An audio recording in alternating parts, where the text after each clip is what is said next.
Hello, guys. This is Ness Daniel, and just as I promised, I'm going to take you through the research proposal. The reason why I'm doing all this is you can take an article and read and still not understand what the article was trying to talk about. In the same vein, it will be difficult if you don't understand the article. It will be difficult for you to even come out with your own article or your own project. So let me quickly take you through the proposal. The proposal. Now, bear in mind, a proposal is different from the main project work. If you accurately do the proposal, you just have to build on the main work.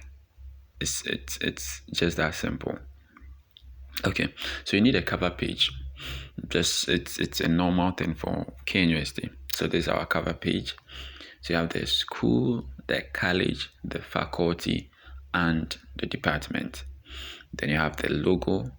Then you move on to your research topic, which is with ours, it was knowledge, attitude, and perception on COVID-19 vaccination among the fifth year optometry students in KNUST by the people who conducted the research. Okay, then the date. So the first page will be your cover page. Please bring the cover page so that they don't reject your proposal. Then move on to introduction. Now, introduction entails the background. Yeah, it talks about the background and probably problem statement. Okay. Now, with the introduction, this is how you start. This is how our supervisor taught us. So you start by stating why it is a problem. So why is COVID-19 a problem? Because our research topic was talking about knowledge, attitude, and perception about COVID-19 vaccination among the 50 optometry students. So why is COVID-19 even a problem? So that it actually attracts the reader to stay focused on what you're actually trying to pass across. I hope you get me. Sorry. So you state why it's a problem. Otherwise, they will reject your work. I will come up with hacks or tricks to writing a project so that it becomes simple. But just get the understanding, get the basics, get the foundation. So first, you state why it's a problem. So here we stated that the novel infectious disease, coronavirus, which continues to disseminate lives, so it's disseminating lives, so it's a problem, and ravage the world, was declared a global pandemic on 11th March 2020 by the WHO. I hope you are following. After stating why your research is a problem, then you try defining certain things. So what is COVID-19? I don't know your research topic, but then it should center around something like this, maybe hypertension or something. Then you try and give a definition of hypertension. So here, COVID-19, we gave a definition, which is pneumonia-like, blah, blah, blah, blah, blah. I hope you are following. So after stating why it's a problem and giving the definition, then you go into statistics. Now the statistics, you give us a world statistics, then you give us an Africa statistics, you give us West Africa because you're in Ghana, West Africa statistics, then you give the Ghana statistics. I hope you are following. So we stated that at the time of writing, the COVID-19 statistics on the Worldometer dashboard globally were this number of cases and this number of deaths, and Africa also recorded this and that. I hope you get it. So you can give the world statistics, Africa statistics, West Africa. I hope you are following. The reason why we left Ghana is because we will narrow it down at the problem statement. So the problem statement is quite specific to the country or where you are conducting your research. If you get it to this point, let's move on. Okay, So here, you keep on stating what the disease has brought to the country, or whatever your topic. Your topic should be a problem that you are trying to fix. I hope you get it. So whatever that problem has brought to people, you start stating it. So you are saying that it spread within a short span throughout the world, and it has had a significant impact on healthcare service and workers. Okay, so here you are still trying to um, give a report on how devastating COVID-19 has been to people. Then from there, we move on to what have been done so far. So what have been done so far? So if you are following so far, we stated that you start by telling us why your research topic is a problem. Then you give us a definition on some of the things about the research topic, or the main theme for the research topic. You give a definition. Then you start giving us statistics. From there, you give us a little about why it's a problem. Then what has been done so far about the problem. Okay, so here you are saying there is social distancing, avoid handshakes, etc., etc. Okay, now we'll be moving on, because since ours is about vaccination, it's not about washing hands and etc. We have to narrow it down to vaccination. So let's take note. So you are using your research topic. So these introductions will be based on the research topic. And our research topic is not about just COVID-19. It's about the vaccination. So we have to narrow it down. So here we stated that as these measures were practiced by the general public, the scientific community was engaged in research projects to understand the nature of the SARS-CoV-2 to help in the development of vaccines. So we are narrowing it down to vaccines. Okay, so let's move forward. Okay, then here too we started talking about vaccines. We started talking about vaccines and citing various articles which states that the vaccines are the best method to stopping the COVID-19. Okay, so after talking about the vaccines and other citations, other articles are cited, okay, we move on to the willingness, because we stated that we are talking about three major questions, which is the knowledge, attitude, and perception. So we want to know their knowledge, their willingness to accept, their attitude towards it, and their perception towards it. So that one to we leave a paragraph and talk about it.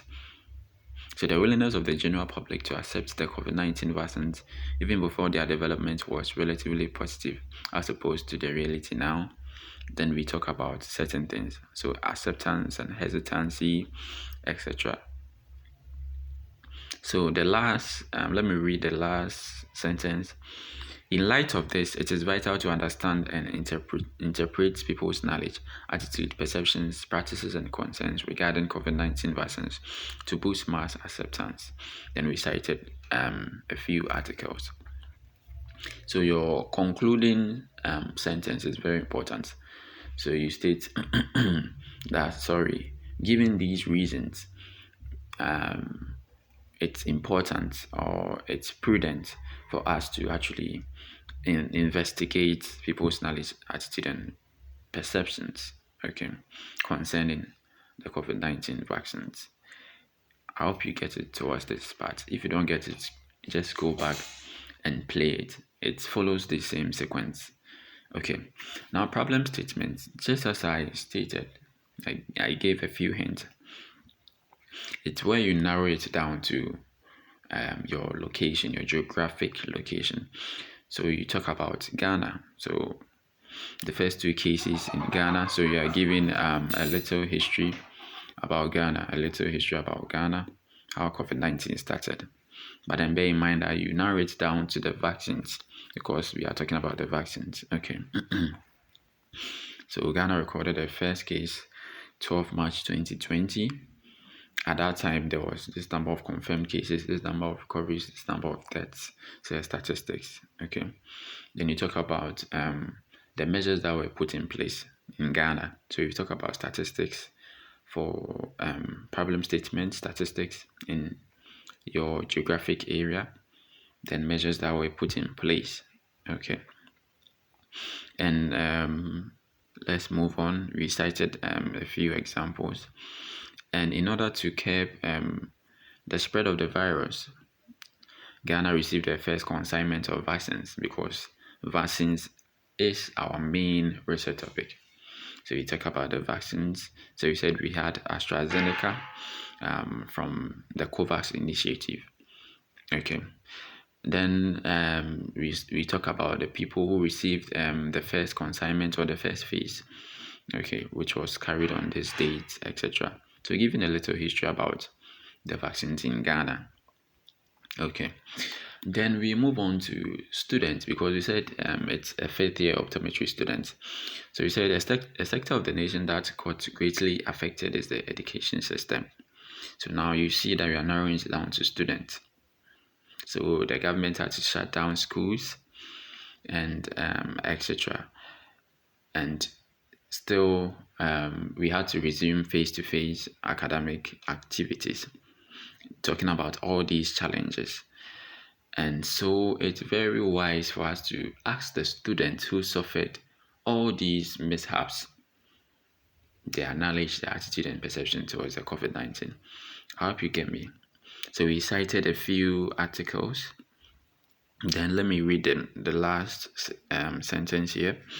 Most of these reasons stemmed from the fact that they have inadequate knowledge, misconceptions, and mistrust in the COVID-19 vaccination campaign, hence the need to assess their knowledge, attitude, and perception. So if you read through, we got to know that a lot of people were not going for the vaccines. They were not going for the vaccines, and it had to do with they're not trusting the vaccines, and probably they don't have any knowledge on the vaccine. So we had to actually investigate their knowledge. That's the end of the problem statement. So problem statement is just giving us the problems. What are the problems? What are the problems? What are the statistics? What has been done so far? And what are the problems? Okay.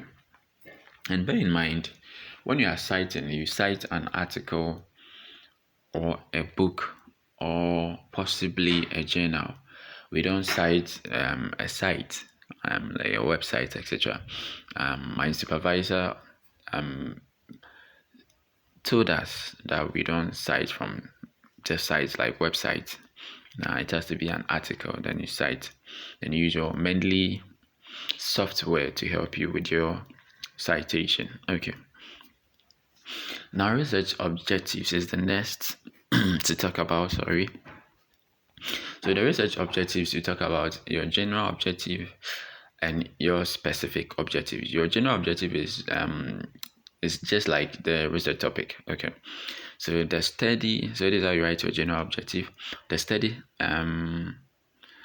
has for its objective assessing the knowledge, attitude, and perception of COVID-19 vaccination among fifth year optometry students, not just Kenya University students. So made some corrections. Okay. So this will be our general objective. Then we move on to the specific objective. So the specific objective is the various themes that emerge from our topics. That's the knowledge, attitude, and perception. So investigate the knowledge of fifth year optometry students in Kenya University on COVID-19 vaccination, explore the attitude of fifth year optometry students in Kenya University on COVID-19 vaccination, assess the perception of fifth year optometry students in Kenya University on COVID-19 vaccination. So note that the verbs that start our sentences, we try and not use the same word like investigate. Yes, let there be a little difference so that it makes your sentence enjoyable to read. Okay, so this will be your general objective and specific objectives. And objectives, we all already know, is what we intend to achieve at the end of the day. And it's time bound, and although that's math, then specific, measurable, achievable, or attainable, realistic, and time bound. Yes, so bear that in mind when writing your objectives. Now, research questions. So our questions will be based on these broad categories, or these broad categories. Okay, so it's also based on the themes. Okay, so it's based on the knowledge, the attitude, and the perception. So, what is the knowledge, the level of knowledge on COVID-19 and its vaccines among students in KNUST? What's the attitude of the students in KNUST towards COVID-19 vaccination? What is the perception of students in KNUST regarding COVID-19 vaccination? Now, bear in mind, there were some corrections to be made. So, it's not just KNUST, it's the fifth year optometry student. It has to be specific, that's specific. Okay. Let's move on to research hypothesis. We already know hypothesis. It's a tentative assumptions. Yes, that we are trying to prove. Yes.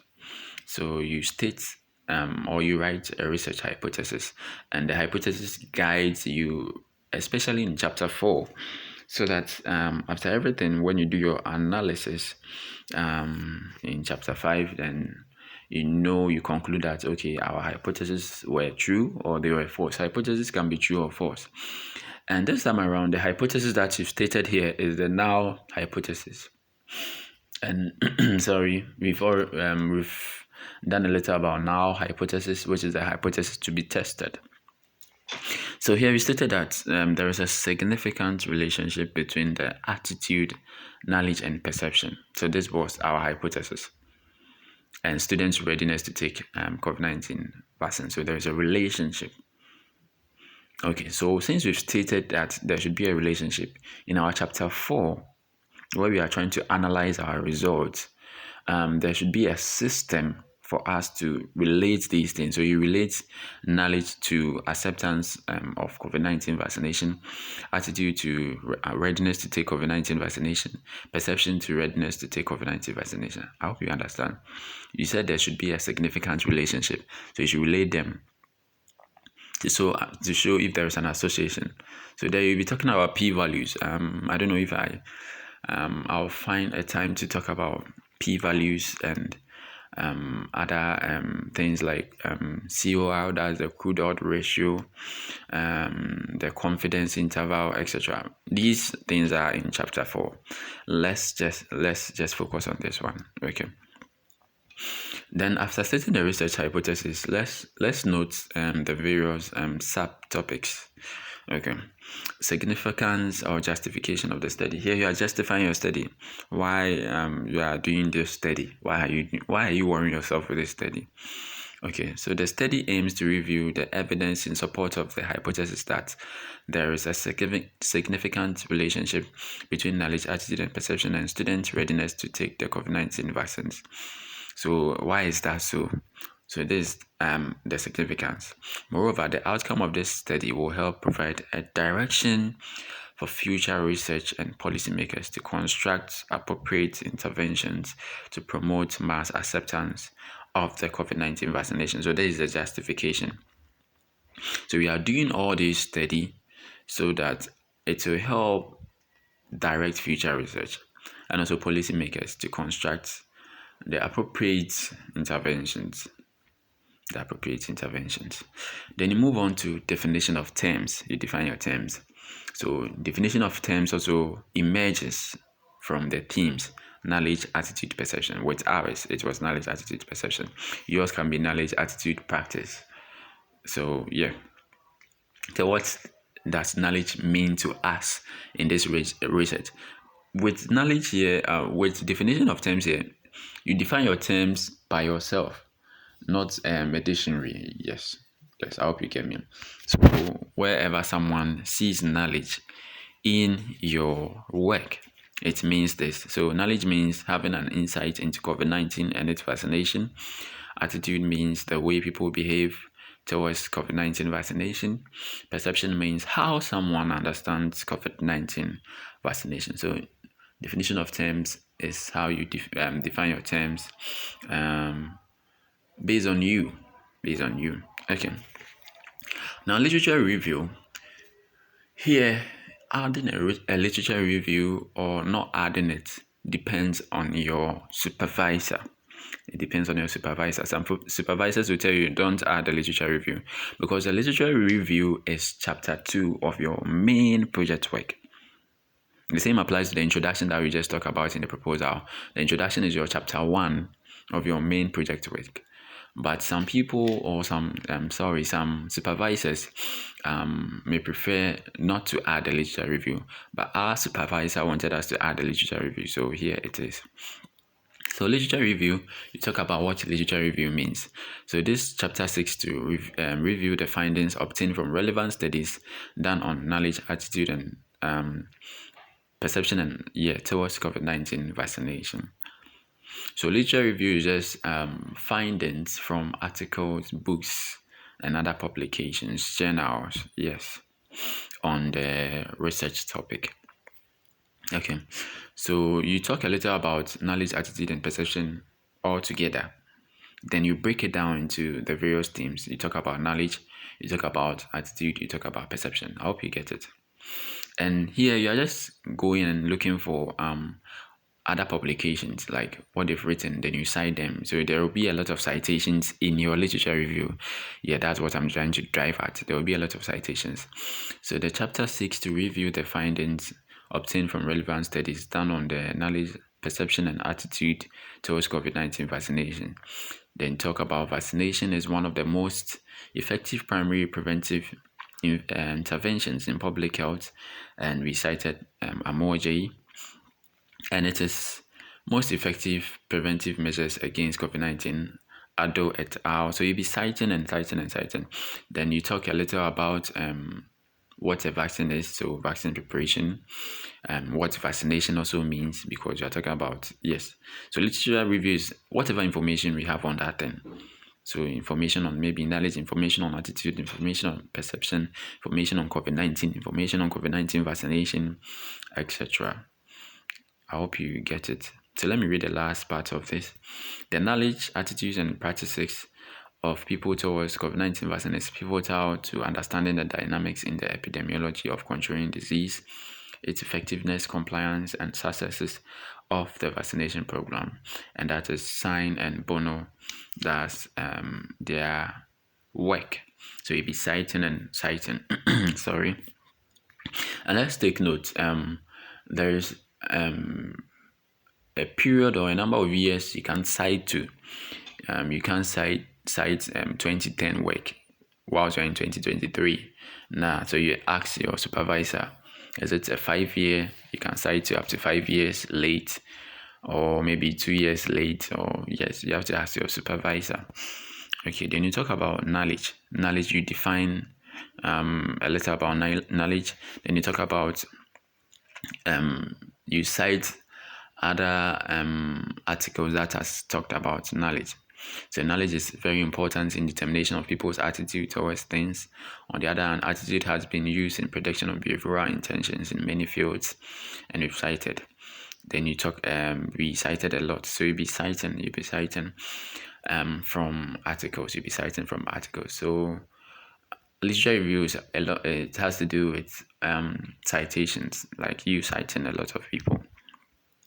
Okay, and the same applies to attitude. Yes, the same applies to attitude. So what can attitude do? Attitude has been used in the prediction of behavioral intelligence in many fields of study. Yes, and it's influenced by several factors. Then you go blah blah blah, and you'll be citing people. Okay, I'll take time and talk about literature review. But it has to do with citations. Kindly follow to the end. I'll give one tip. And I'll do a video on the hacks. Yes, on the tips. Yes. Okay.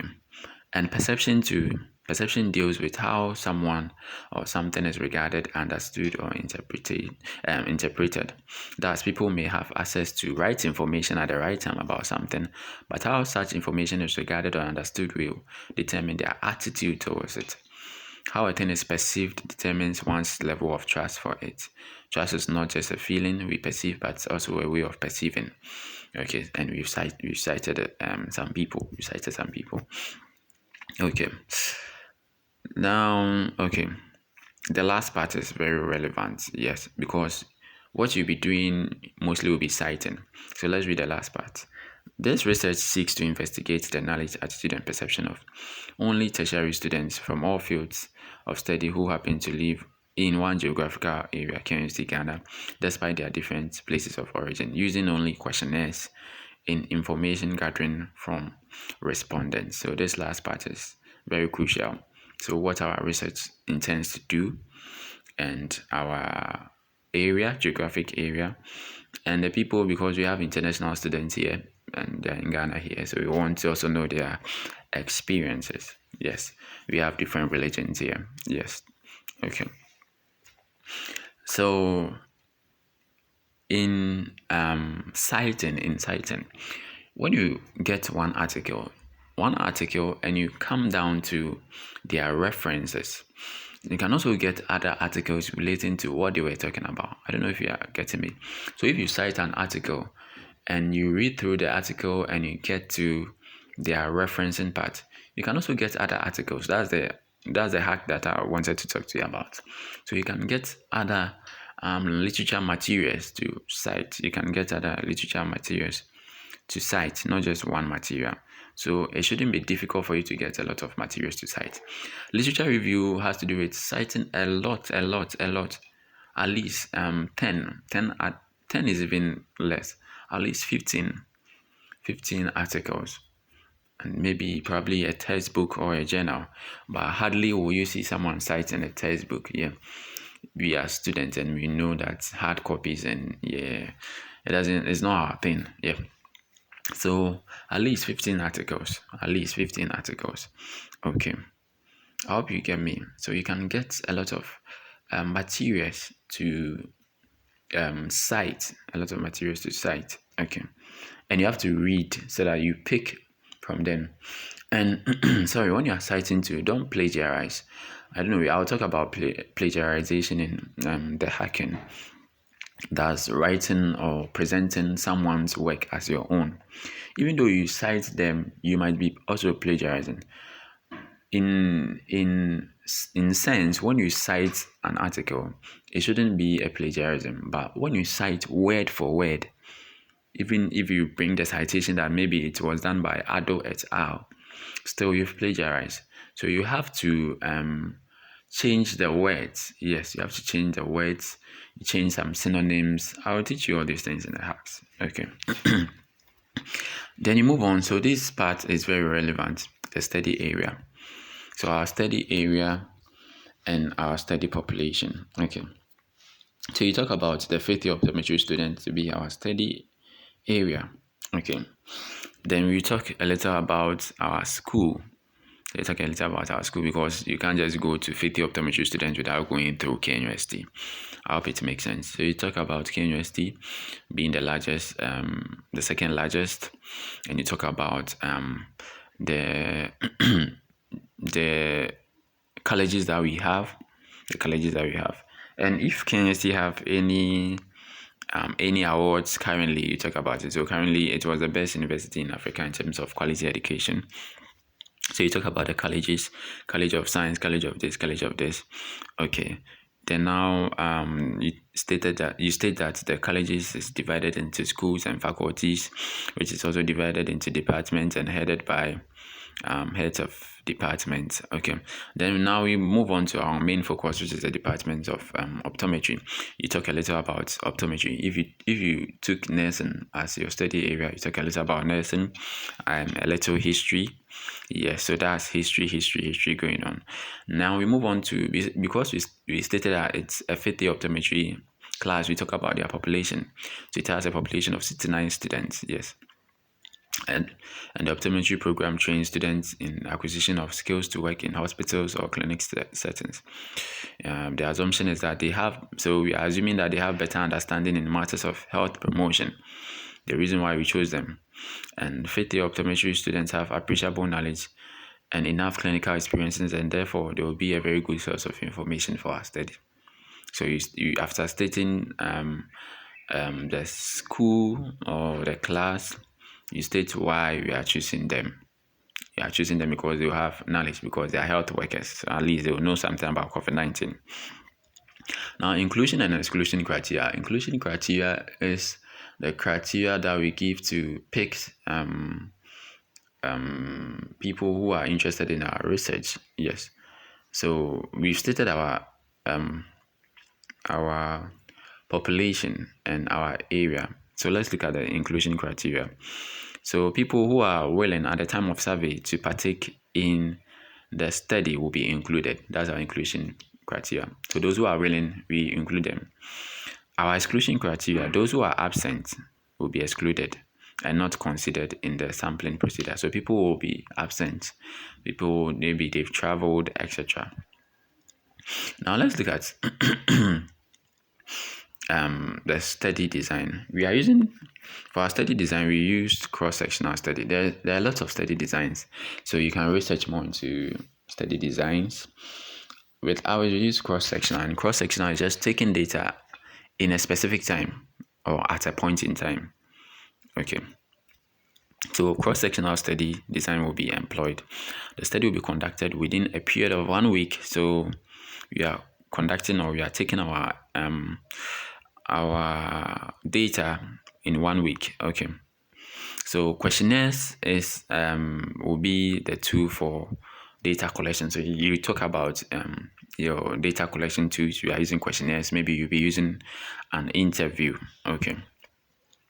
Descriptive design, which is quantitative, will be used to measure the level of knowledge and attitude and perception of COVID-19 vaccination. So descriptive design is the same as quantitative. Yeah, the same as quantitative, and quantitative has to do with we getting a number. Yes, with quantitative, you are interested with number, or we are interested in number. Okay. Among the 50 optometry students in KNUST, association between knowledge, attitude, and perception of the 50 optometry students and their uptake of COVID-19 vaccines will be analyzed quantitatively. So we also are stating that we analyze them. So, in our chapter 4, there should be an analysis between knowledge and their uptake of COVID-19 vaccines, attitude and their uptake of COVID-19 vaccines, perception and their uptake of COVID-19 vaccines. How do we get a study design? So study design, you tell us the main study.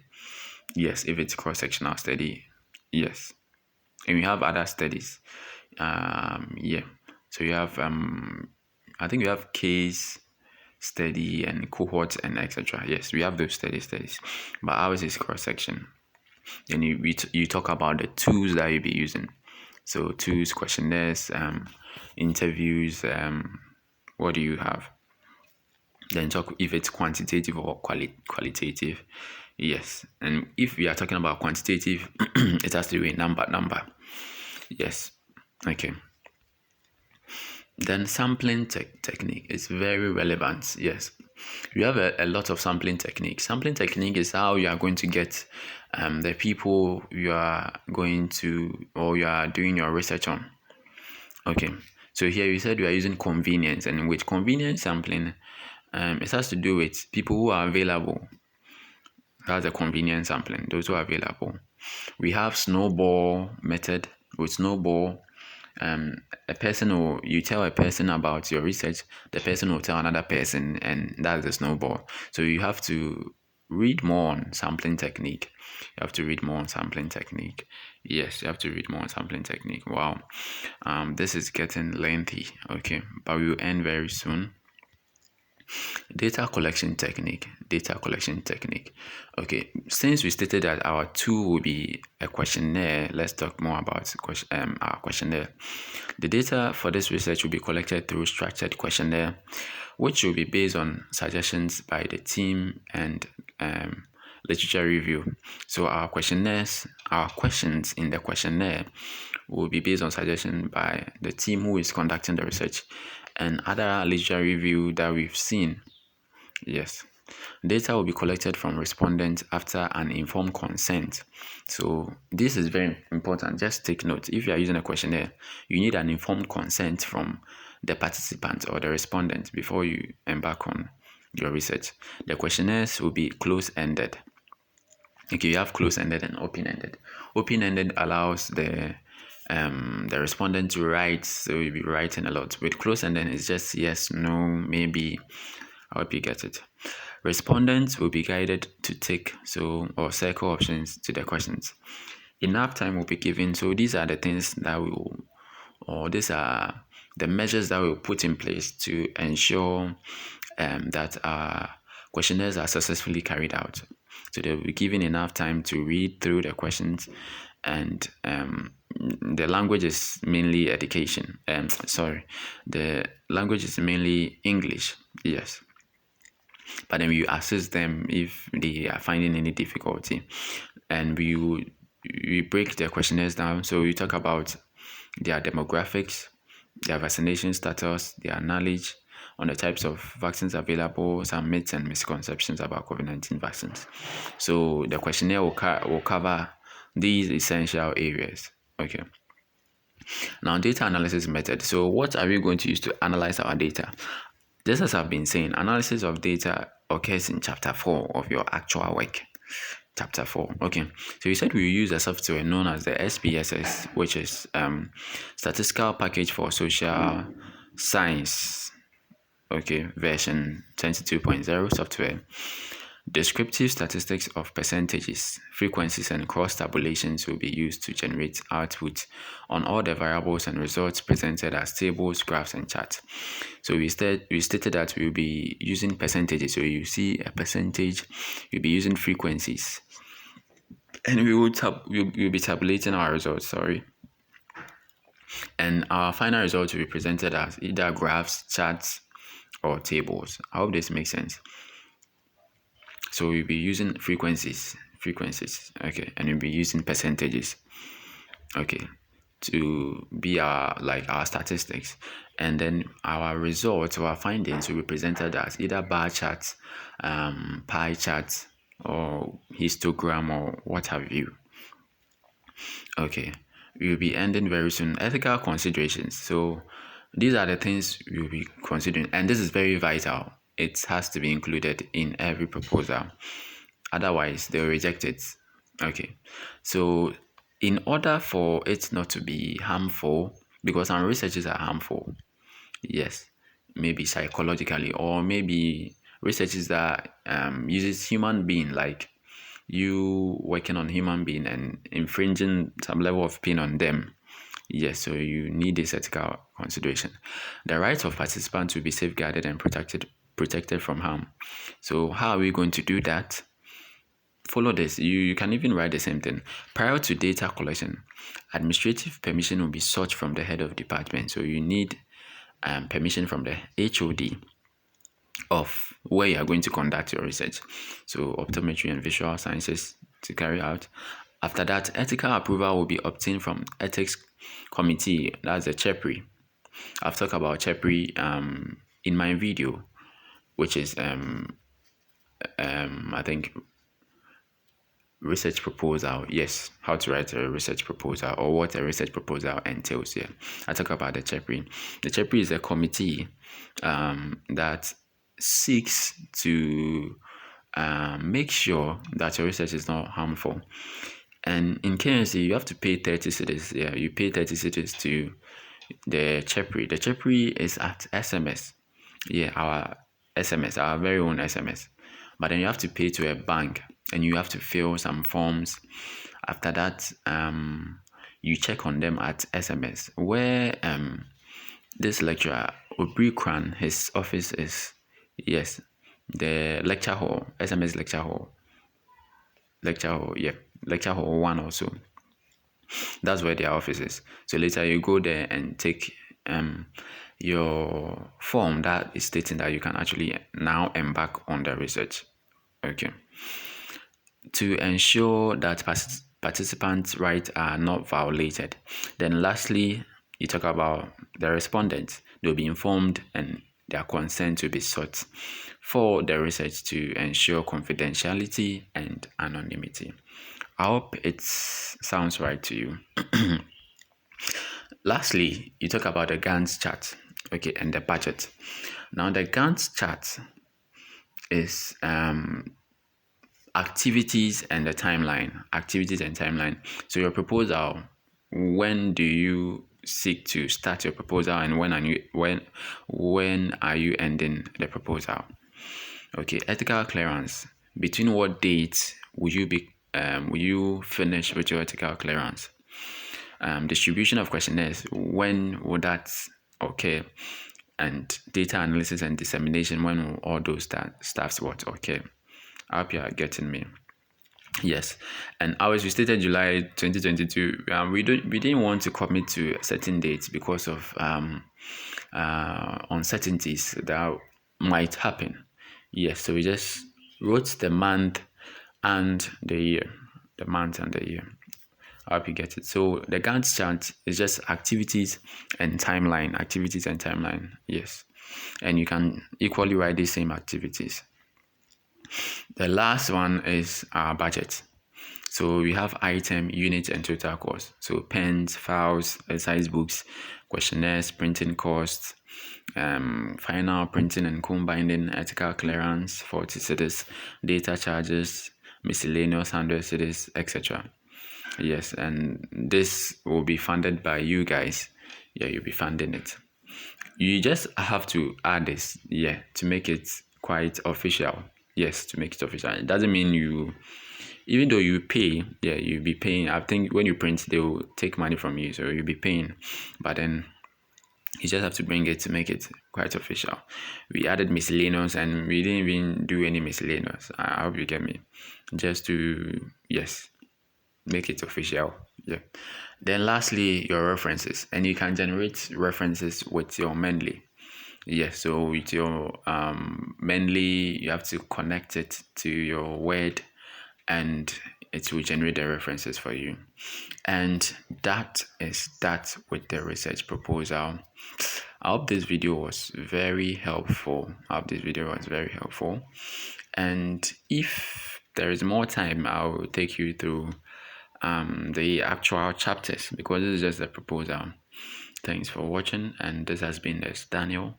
And project is, I don't know, it's challenging but not difficult, and I'm always begging you guys to do it on your own, because if you are going to do your masters, you are going to do your PhD, you'll be doing your research on your own. So do you want to be paying people to be doing them for you like all the time? Nah, I hope you get me. So just try and understand maybe the nitty-gritties, the basics, so that it becomes easy. I hope you get me. So stay blessed, and there's Daniel here. Bye.